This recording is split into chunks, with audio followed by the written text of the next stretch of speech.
Welcome to Cash Call. Listen live as expert sales trainers give actionable feedback on real calls while you learn coaching tips directly from the professionals. Yeah, appreciate everybody being here. Dale and I were just talking. We're getting great participation, and thank you guys so much for showing up, because the show is good because of you guys, and we have longevity because you guys keep coming back, and we really appreciate it, and it's good for our ego, right? Of course. Listen, my ego is a vastless, never-ending pit of need. So having all these people is great. Well, and here I'll see if we can get Dale's head not to fit in the room. Dale, I wish I could just download your brain into mine for the sales techniques. So clearly people like what you're offering.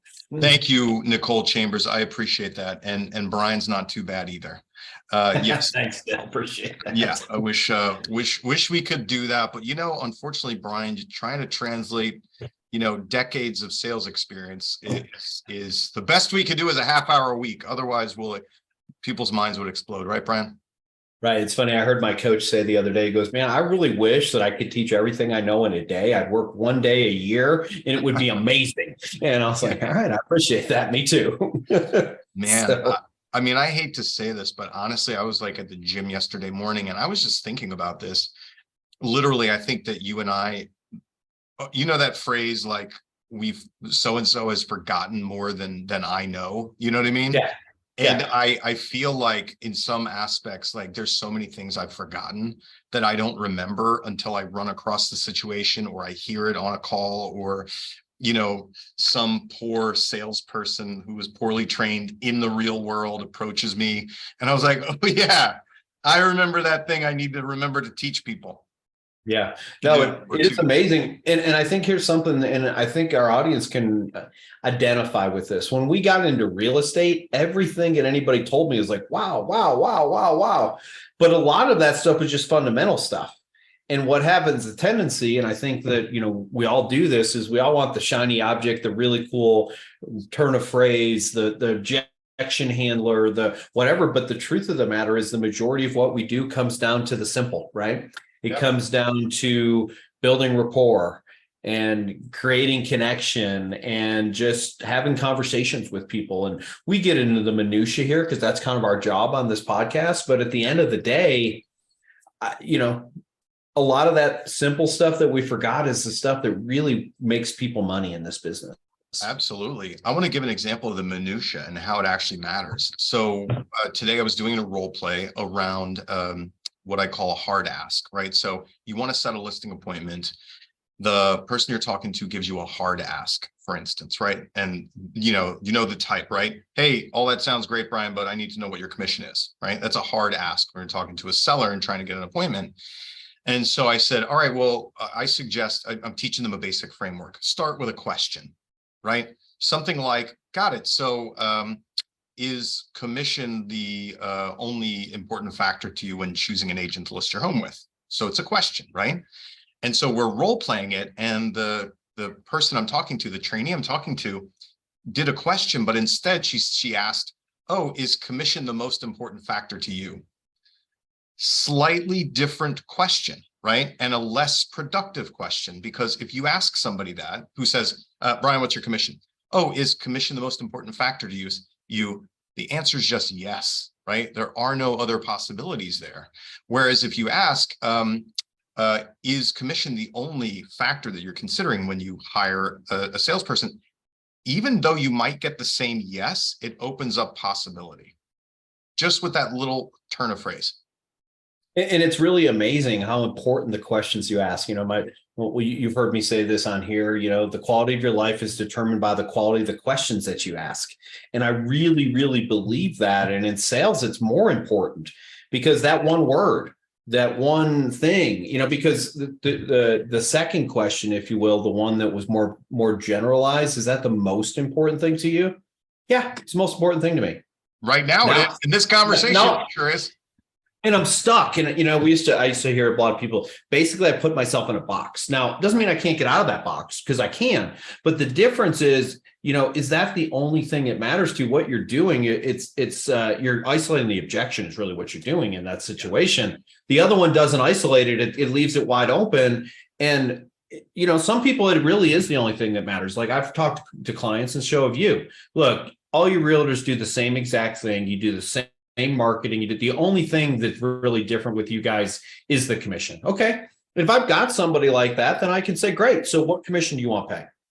I want to pay 4%. Well, the lowest I charge is 5%. I'd be happy to show you what that is. It's a little bit less service than I offer at 6%, but from what you're telling me, you don't value that anyway. So it might be a good fit for us. Yeah. So, you know, Exactly. but if I just say most important, yeah, that's the most important thing to me. Yeah. Shit. What else is important to you? I got to dig my way back out of that box. And by the way, I don't want to talk about commission. I don't know about you, but it's about the last thing I ever want to talk about. Right. Because if the only thing I can do is change it, and that means I'm getting paid less. Right. Exactly. So I don't want to talk about commission. Right. Yeah, exactly. Cool. Let's move on to your call. Let's give the hungry crowd what they want. Let's sacrifice a call. Who do we have today, Brian? So I'm going to say this call is not a bad call. And this is, to me, one of those calls that if it got listened to by the majority of people, they're like, oh, that was a good call. I think there's huge opportunities missed here. Now, I want to say this. It ends up being a very low price point. And so people go, oh, see, it was but we don't know it's a low price point. It could have been $1 million price point. We don't know that. So that is not why this agent didn't do what I want them to do. It was just because the price point comes out later. So anyway, I'm going to go ahead and play this and we'll see what we got. Good. How about you? Good, thank you. I'm sitting at home. We live in Bentonville, and I'm looking for a lot. I want to build a house. I already have a builder, and I see you have something on 41 Adams Lane in Bella Vista. Okay. 41 Adams Lane. Did you see that on our website? Yes. Okay. And what I'm curious about is I had tried to buy something in Bella Vista about 4 years ago, and some of the restrictions they have is I'm looking to put a tiny house. Do you know if you're allowed to do that on this? So let me give some perspective on this. Bella Vista is I would call it a resort community, 7 lakes, 7 golf courses. There's a pretty strong POA. It's not a retirement community, but it's the closest thing to a retirement community without having the 55 over plus type of thing. Okay. So they are very restrictive on what they do, and that's why this guy's going through this. Okay. A lot. Let me pull this up real quick. I'm just getting into it here. And so I have a question, Brian. Is this something that your salespeople would know off the top of their head, or are they going to have to look into it anyway? He's probably going to have to look into this one. I happen to know that they don't allow your standard, what do we call it, tiny house thing to be built there. I think the minimum square footage, and it's been a while since I've worked in Bella Vista, so bear with me, I think is 800. So 800 to me is not a tiny house. So I just happen to know that because I worked there for 20 years. Okay. So I'm wondering why he's looking it up. I don't know if that's just to see what the price is, or, because I believe that we could continue having the conversation with this guy without actually looking the property up. Maybe it makes him feel better. I don't know. I was just curious. Yeah. And here's the thing. When you go in the MLS, it's not going to say, yes, you can build a tiny house on this. This is something where you're actually going to. Yeah, there's no checkbox for tiny house. I don't think that exists in the MLS yet. Not yet. It's probably coming. But so where is he going to find this information? He's either going to have to call the HOA, actually it's a POA, but same thing. He's actually going to have to call the POA or read the about 600-page document that describes that. So, or call me because I know the answer to the question, but he's not going to find that in the MLS. And this is a relatively new agent, but to your point, and this is kind of the point of this whole call, we have to stop letting the lead client, whatever you want to call them, control the conversation. We have to be in charge of the conversation so that we can go back and help them get what they want. So let's listen to a little bit more. I think it'll make sense. By the lake, and they tried to tell me the minimum you could build was 2,000 square feet. Well, there were houses all around it about 500 square feet, so I didn't get that. It's super quiet. Hold on. I want to pause. Can people hear that? I wonder if you guys can hear this that are listening to this. Just chat in. Let me know if you guys can hear the call being played. It's super quiet. Waiting to see if there's any chats. Nicole Chambers, really quiet. Yeah, I guess it is really quiet. Okay. All right. Okay. So I will not talk. Just turn your speaker up and Brian will play it and I'll try not to talk. Wow. Yeah. Well, I know they have some restrictions, and I'm not big on restriction, but I don't want to build junk either. No, I hear that. Yes. I do see where there's no manufactured home available, but I don't see anything about tiny homes. But I do know there is somebody on our team who is actually it's a couple of people who are pretty expert on Bella Vista. So I will be glad to get in touch with them and find out. So I like that. Hey, I may not be the expert, but we've got people who are. I like that statement. I don't know how you feel about it, Dale, but I like it.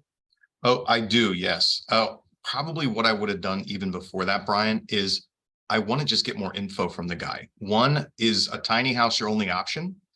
Or is that the only thing you're like, is your heart dead set on that? Or are you open to other possibilities? And then how many square feet? What size are you looking to build? Just so that when I talk to you, I have something to actually put in front of you. Well, and here's the thing that I think that people need to understand when they're doing discovery, because that's what you're talking about, is you have to be specific. So here's the thing, and this is a funny exercise I've done. If some you feel free, and I'll just kind of share it with our audience. If you're ever teaching somebody and you want to understand how everyone has a different perspective on things, have everybody in the room write down 5 words that mean sex. If you're well, it sounds like a funny thing, but here's the thing. Like when I did this for the first time, I was a student when I was doing this, and one guy wrote one of his 5 words was food.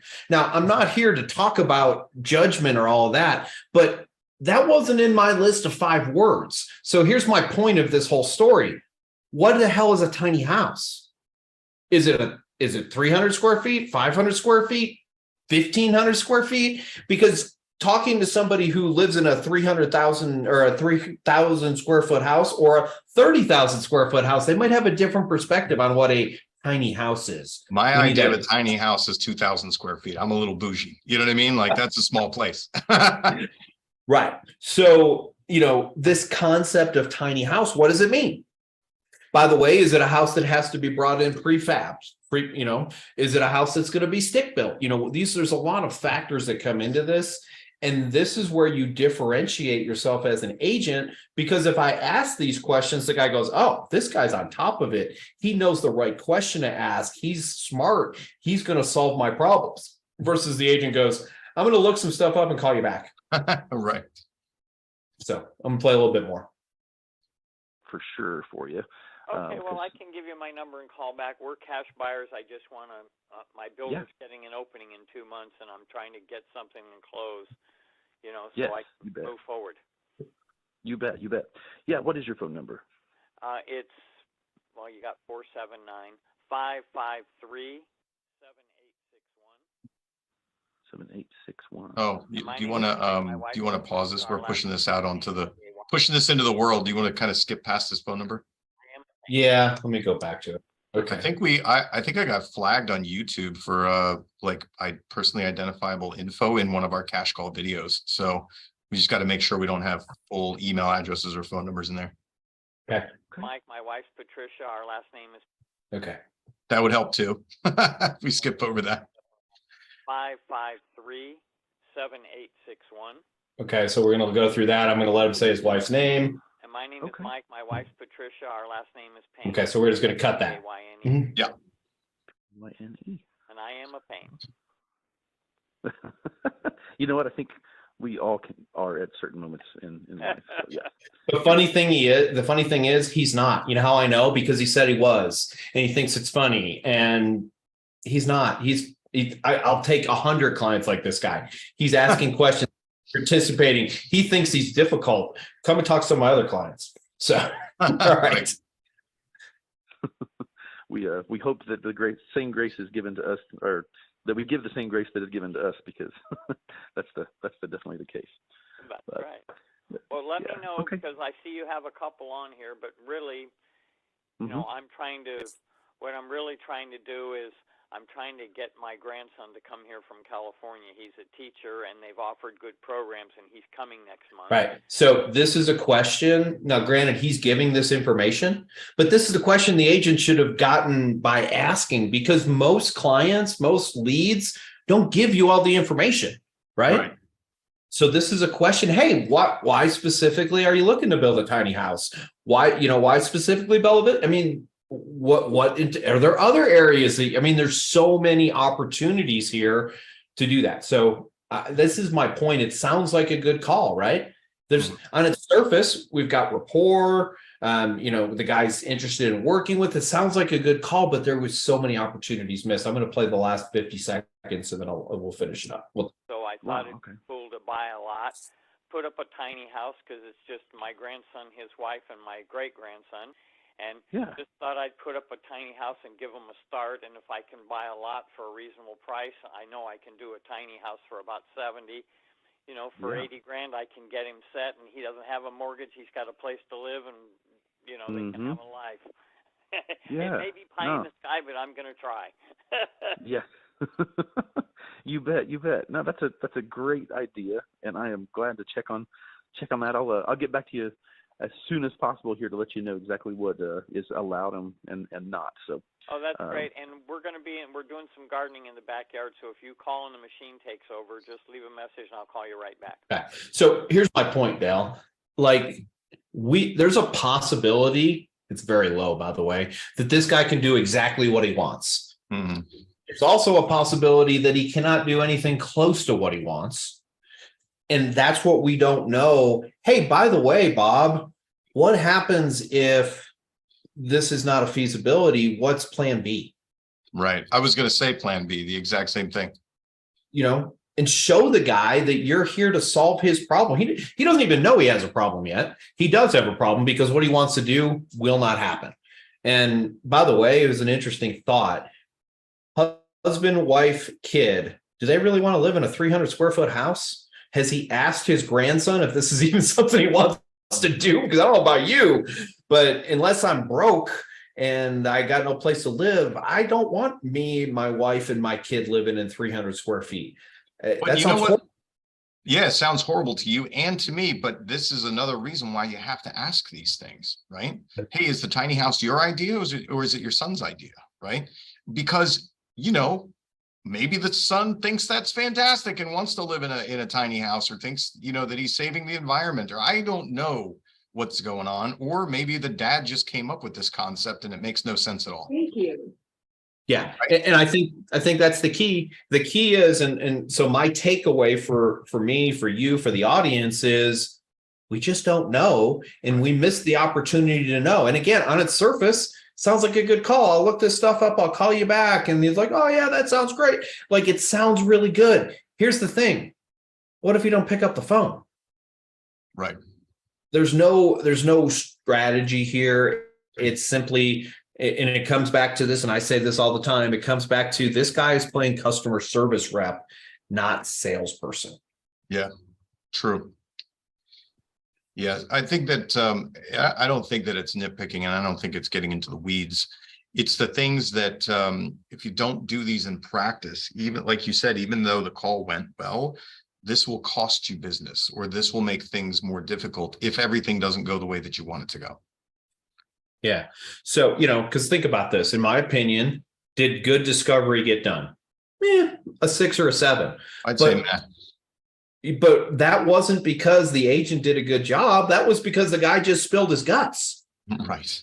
I mean, and so again, it doesn't sound like, and again, I'm not in this agent's head. So maybe they did have a plan to do some discovery, and the guy just puked on him and he's like, oh, great, I just write that down. Maybe that's what happened. And that's very possible. But this is the kind of things that I want you guys as an audience to be thinking about. Is this a good call? Did I do a good job, or did I just get lucky because the lead got the script basically, and started reading the script off to him, and you've heard me say this 100 times. If you ever listen to Cash Call, he also didn't button him up. Right. No logical next step. No logical next step. Didn't tell him, hey, by the way, if you have any other questions about real real estate. You can call me directly and I'm happy to answer them for you. I'll be your guy. Some kind of thing that says I'm your guy, some kind of thing that says, here's the next thing that we're going to do to ensure that you get what you want and I get paid. And, and obviously you're not going to say that to the client, but that's Right. really what it comes down to. So. Yep, absolutely.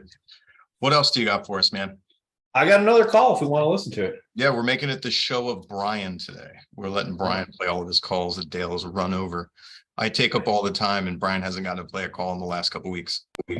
All right. So I can't remember exactly what was on this call because I prepped for the other one, but there was a reason I saved this. So we'll wing it a little bit. Yes, I am. Yes. Okay, all right, awesome. You wanted to do a tour at 4:30? Is there any way we can get it the tour earlier today, or is 4:30 the earliest? Let me see kind of what's going on. So a little pre-frame on this. The client called, so they wanted to see house X at 4:30 today, and that's kind of where we're at. Okay. Now, out of curiosity, while I'm looking this up to see about availability for an earlier showing, what is this the first house that you're looking at? Yes. Okay. Decent question. Wouldn't be my favorite question, but at least it's not click, click, click, click, click. Let me sit here and, because that feels like 4 hours to me when people are just looking stuff up. So at least she asked a question. I would probably do something like, hey, tell me a little bit more about your house search. How long y'all been looking? Is this the first house you're looked at? It's not a horrible question. It's just not my favorite. Yeah, I agree. Or, what has you interested in this property, or what has you interested in this house? What caught your eye about this house? Those, I think all of those, what you said and I said, are better than what she did. As long as she did something, it's good, but we could improve it. Right. So, this is a 7 out of 10, if you will, versus a 10 out of 10, but still a heck of a lot better than the standard click, click, click, click, click. Brian's ready to punch somebody because they won't say any words. Yeah. And have you been shopping for a while? Well, I've just kind of been looking on my own, and I'm in town today, so I was wanting to try to have a look at it. I saw it online, so I was trying to look at it before I leave. Okay. Funny, because actually this is right around the corner from my house. Oh, great. So, and I'm actually headed there. I just wrapped up an appointment right now. So, I could even be there in like 15 minutes. So what time is it? 1:55. I could be there at 2:15 or 2:30. And there's availability. 3 o'clock? You want 3 o'clock? Yeah, if 3 o'clock would be okay. Okay, let me check for 3 o'clock. So you and I talk about this a lot. It frustrates me. I know it frustrates you when people are checking, like just say 3 o'clock, like just book it. And I know the way technology works nowadays, like you can literally look this up, showing time. We use she's looking at this real time, and I appreciate that, but stop it. Just book the appointment. Agreed. 3:30. And you're in town? Yes, I am. Okay. Are you relocating this way? Yes, I am. Cool. Well, welcome. I'm also a relo. I've been up here for traveling this way for about 20 years, but I finally relocated when my brother started having kids. Oh, nice. All right, awesome. Well, look, we are scheduled for 3 o'clock. My name is Sabrina. I want you to think of me as your agent as you relocate this way, because I can answer all those relo questions that you have. And this is basically ready when you are ready. And Okay. let's see, do you have any other questions right now? I'm actually going to probably get to know you a little bit more when I see you here shortly. No questions right now. No questions right now? Okay, all right, awesome. So I'm going to send you my contact information, confirm that you have it. I'll see you at 3, and then any additional information I have, I will send your way. All right. So the obvious glaring problem is we need to find out if there are other properties that she has already booked to see or wants to book to see, and give her instructions in case she finds one she wants to see, so that we can get it scheduled for her. Agreed. And, she did do the thing, a little different version than my version of it of, hey, I'm your agent. And I appreciated that. Actually, I saw you smile and kind of laugh. I like that. And I like it, and it's funny because I think a lot of people are afraid to say that. I really do. I want to point out that it's contextual, right? So if I'm like, okay, Brian, I'll see you around 3:00. Consider me your agent, right? That doesn't quite sound as nice as a bubbly person, within a happy tone of voice saying it. So I think it's also contextual. I do too. And here's another thing that I like what she did. This person's clearly a relo. She said, I'm in town. Yep. And the agent said, oh, hey, I was a relo, Yeah. That was some great commonality, great rapport building. That's the kind of rapport building that I like people doing instead of me doing a Spanish Inquisition on you and asking you a million questions so I can find something that I actually have in common with you. Just listen to what the person says and find a way to have that. Now, again, don't be ridiculous. Oh, you want to buy a house? I live in a house. I'm not, it can't be that kind of commonality, but well, sometimes people are bad. it. Oh, you like music. It's kind of like, people go on a date. Oh, you like music? Wow, we're soulmates. Okay, really? Yes. One of our watchers, listeners, viewers, Dexter Rendeo also mentioned, where are you from, right? We never got where the person's from. And yes, she did a great job with rapport building. She did do rapport building. She did find some commonality. I personally, when I teach people, every time you have a conversation with a lead, when you first do your discovery, get the full who, where, when, why, what, and how much, all of it. I know that it might feel a little uncomfortable, but, for instance, it sounded like your salesperson was on the run. So don't worry. She was probably trying to think of what to ask and how to structure and what to do while on the run. And so it cut out some of the pieces. But if she were reminded, hey, every single time, who, where, when, why, what, and how much, she's being recorded. So it's totally fine. You don't have to remember anything. Just get all the questions. It's right here in the recording. Yep. Yeah. And, we use follow-up boss. And so depending on which thing, we might even be transcribed for you. So there's some cool options out there with technology that can do a lot of great stuff. And I really like that. So anyway, 2 calls today that I played on the surface that just seemed great. And by the way, feels like both of these people will potentially end up as clients. That being said, don't judge your call strictly on the outcome. Nitpick yourself, like Dale and I are doing, because the next call is going to be different. The next call is going to be the guy who goes, I want the lot. Okay, great. And I'm about to build a tiny house. Oh, okay. And anything? No, I'm good. I just want to see it, and now you're going to have to dig and find out that the great grandson and the grandson are moving and they want to build a tiny house. So yes, just because you got the discovery or got a part of it, who, what, why, where, when, and how. 6 W's. I say it all the time, and it's really critical. So anyway. Yep, absolutely. All right, everybody. Thanks for joining us today. Dale, Archdekin, Brian Curtis signing off for Cash Call. One more week. See you next week, everybody. Thanks, everybody. Thanks for listening to Cash Call today. If you like what you heard, come check us out at smartsalescoaching.com, and we'll be back again next week.